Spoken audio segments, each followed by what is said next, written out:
मंजिलें उन्हीं को मिलती है जिनके सपनों में जान होती है। मंजिलें उन्हीं को मिलती है जिनके सपनों में जान होती है। पंख होने से कुछ नहीं होता यारो, हौसलों से उड्डाण होती है, हौसलों से उड्डाण होती है। धन्यवाद। फ्रेंड्स, जब सागर शांत हो तो जहाज के चालक की घोषणा से जहाज चलाने की आवश्यकता नहीं पड़ती। लेकिन जैसे ही तूफान आता है और जहाज डूबने का खतरा पैदा होता है, तब यही चालक या कप्तान अधिक सावधानी बरतने लगता है। जब जहाज में सवार सभी लोग घबरा रहे होते हैं, तब यही कप्तान मुस्कुराता हुआ अपनी संपूर्ण योग्यता को काम में लाता हुआ जहाज को डूबने के संकट से बचाकर सही सलामत ले जाता है। वास्तविक ऐसी योग्यता की परीक्षा दुख और संकट के समय में होती है। जब कोई इंसान थोड़ी पूंजी लगाकर अपने व्यापार का विस्तार करता है, तो उसे वर्षों तक कठोर परिश्रम करने पड़ते हैं। इस परिश्रम से वह कुछ कमाने को होता है। यह परिश्रम ही उसके विजय का प्रतीक होता है।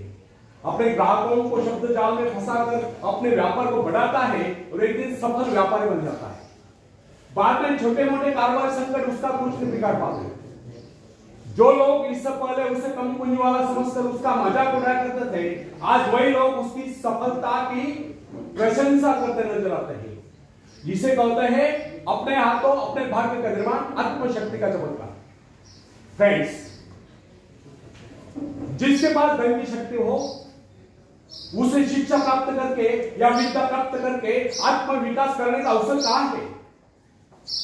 वो तो धन की शक्ति पर निर्भर रहकर यही सोचता रहता, मैं चाहूं तो विद्वानों को खरीद सकता। लेकिन फ्रेंड्स, जो विद्या प्राप्त करना सबसे जरूरी समझता है, वह रात रात भर अध्ययन करता रहता है, क्योंकि उसे पता है कि उसका कोई सहारा नहीं। सहारा बनेगा तो वह उसका अपना स्वयं का ज्ञान। जिस आदमी को पता हो जाता है कि उसे बाहरी सहायता मिलना बंद हो गया, वो या तो अपने पाप पर खड़ा हो जाए, गिर जाएगा। वास्तविक उस समय उसे बहुत ही कठोर परिश्रम की आवश्यकता महसूस होती है। असफलता के कलंक से बचने के लिए उसे अपने व्यक्तित्व की रक्षा करनी चाहिए। ऐसे लोग अपने आत्मविश्वास की शक्ति के बल पर दिन रात मेहनत करते हैं और सफल हो जाते हैं। फ्रेंड्स, जब मनुष्य पर संकट की घड़ी आ जाती है, जब वह किसी भी तरह से अपनी जीविका चलाने में असमर्थ हो जाता है, तब कोई विरला होता है जो सफलता प्राप्ति के लिए खून पसीना एक कर देता है, ताकि उसे असफलता का मोह न देखना पड़े।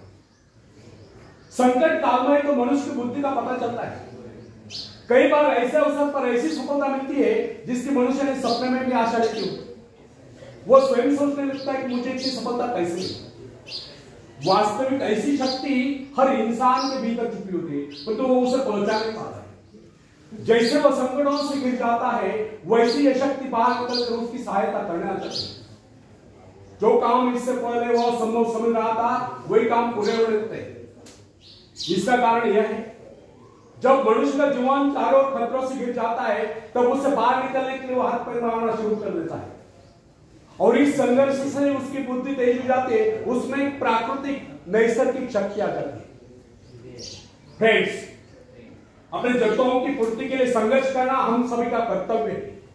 संघर्ष से ही तो हमें सफलता मिलती है। जिनमें संघर्ष करने की इच्छा न हो, वह तो असभ्य और जंगली कहलाएगा। आवश्यकता तथा आवश्यक पदार्थों की दुर्लभता ही सदा से मानव जाति के विकास का कारण रही है। हर सभ्यता और संस्कृति का आधार श्रम और संघर्ष का।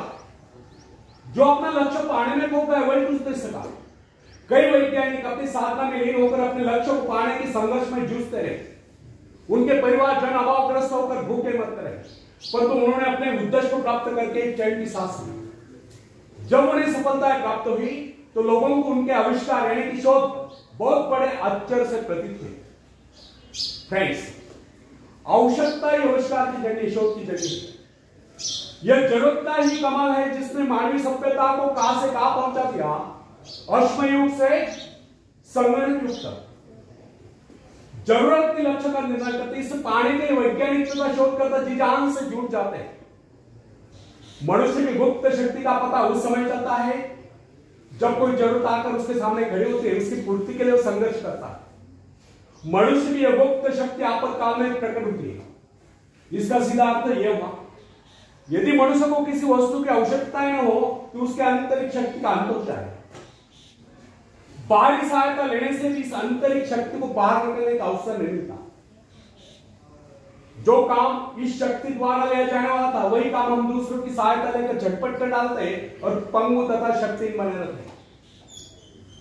इससे फ्रेंड्स एक बात हमें कदापि नहीं भूलनी चाहिए कि अपने मित्रों की सहायता लेने के बजाय या दूसरों की सहायता लेने के बजाय अपने आंतरिक शक्तियों की सहायता लेना हमारे लिए अधिक उचित होगा, क्योंकि आत्मनिर्भरता एक ऐसी शक्ति है जो मित्रता यानी कि मित्रों से ली हुई सहायता, प्रभाव, दूसरों का प्रभाव, धन संपत्ति यानी कि दामकरी काम, पैसे से लिया हुआ काम, ऊंचा वंश यानी कि ऊंचे खानदान में जन्म पाई व्यक्ति का सहारा लेना या बाहरी किसी भी प्रकार की सहायता, इन सब की सामूहिक शक्ति से ही शक्तिशाली होती है। इन शॉर्ट, आत्मनिर्भरता एक ऐसी शक्ति है जो मित्रता, प्रभाव, धन संपत्ति, ऊंचा वंश या बाहरी किसी भी प्रकार की सहायता, इन सब की सामूहिक शक्ति से ही शक्तिशाली होती है। आत्मनिर्भरता की सहायता लेकर मनुष्य भीषण से भीषण बाधाओं को भी पार कर जाता है, भयंकर कठिनाइयों पर भी विजय प्राप्त करता है, बड़े से बड़े आविष्कार यानी कि शोध करने में भी सफल हो जाता है। इंसानी गुणों में सबसे अधिक शक्ति आत्मनिर्भरता की। जो इंसान अपने सहारे जीता है, जो अपने बल पर चलता है, जो अपने लक्ष्य पर चट्टान की भांति डटा हुआ है, जो बाधाओं को सामने देखकर जरा भी विचलित नहीं हुआ, जिसे अपनी कार्य कुशलता और कर्म शक्ति पर पूरा विश्वास है, वही सफल होता है। सत्य, पवित्रता और सुंदरता पर प्यार करना मनुष्य का स्वभाव है। जो व्यक्ति मौलिक विचारों के बल पर जीता है, जिसके कुछ सिद्धांत हैं जिन पर वह आरूढ़ रहता है, जो अपने वसूलों पर दृढ़ता से कायम है, लोग उसे आश्चर्य से देखते हैं, उसके अनुयायी की शिष्य बनने का प्रयत्न करते हैं, क्योंकि लोगों के दृष्टि में वो महान है। फ्रेंड्स, यदि आप भी महान बनना चाहते हो तो अपनी शक्तियों को पहचानो। ईश्वर ने जो शक्ति आपको प्रदान की है वो आपके भीतर छुपी हुई है, उसे जगाकर बाहर लाओ। यदि आप उसे जगाने में सफल हो गए तो सफलताएं आपके कदमों तले होगी और आप कामयाबी के शिखर पर होंगे। आखिर में हरिवंश राय बच्चन जी की कविता में पेश करता हूं, आप भी मुझे साथ देंगे। लहरों से डरकर नौका पार नहीं होती, कोशिश करने वालों की कभी आवाज, कोशिश करने वालों की कभी नन्ही चींटी जब दाना लेकर चलती है, चढ़ती दीवारों पर 100 बार फिसलती है। नन्ही चींटी जब दाना लेकर चलती है, चढ़ती दीवारों पर 100 बार फिसलती है। मन का विश्वास रगों में साहस भरता है, चढ़कर गिरना, गिरकर चढ़ना न करता है। आखिर उसकी मेहनत बेकार नहीं होती, कोशिश करने वालों की कभी हार नहीं होती, कोशिश करने वालों की कभी हार नहीं होती। डुबकिया सिंधु में गोताखोर लगाता है, सिंधु में भी समुद्र में, डुबकिया सिंधु में गोताखोर लगाता है, जा जाकर खाली हाथ लौट कर आता है।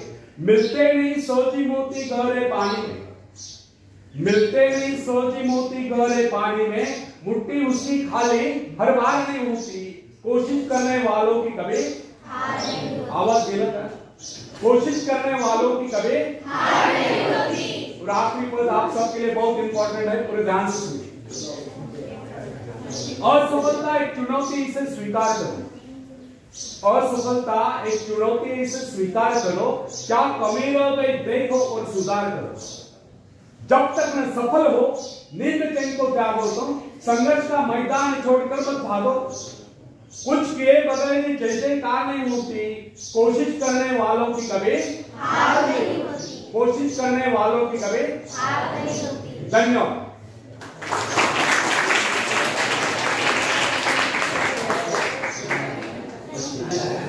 एक 5 मिनिटं घेतो, विवेकानंदांचे विचार मराठी सांगतो तुम्हाला।